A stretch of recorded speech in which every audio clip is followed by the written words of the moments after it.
Let's talk about defining what a type T personality is. A lot of us have heard of a type A personality, which is someone who's very aggressive, and we've heard of a type B personality, which is someone who's very sociable.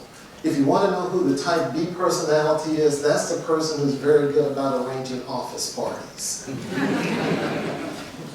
So they started looking at this type T personality, and there are actually two type Ts. There's a lowercase type T, which is a person who avoids taking risk. And then there's the uppercase type T, who are indeed the risk takers. It's interesting looking at the growth of type Ts. In the photo up at the top, this is the summit of Mount Everest. You look at the number of people lined up to get to the summit in 2007 versus the number that were lined up to get to the top in 2019. Now, this growth of type Ts is what led to people really start trying to figure out what makes these people tick.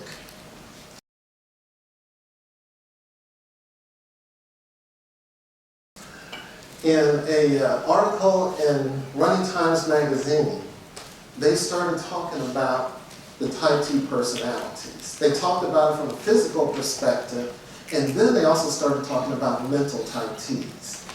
And as you take a look at this definition of mental type Ts, you'll realize they're really talking about project managers. We're creative, we're flexible thinkers, we enjoy intellectual challenges. In fact, I'm willing to bet during the pandemic, you started getting nervous and shaky because you didn't have any projects to work on. So you started taking those projects off of the honey-do list, and you have got everything done during the pandemic.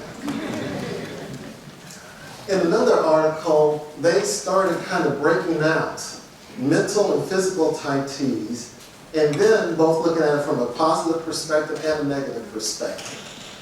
Project managers definitely fall in a category of a positive mental type T. One of the things that I challenge you to do is to translate and transfer that into other areas. Now, you're probably asking, well, what happened to stakeholders?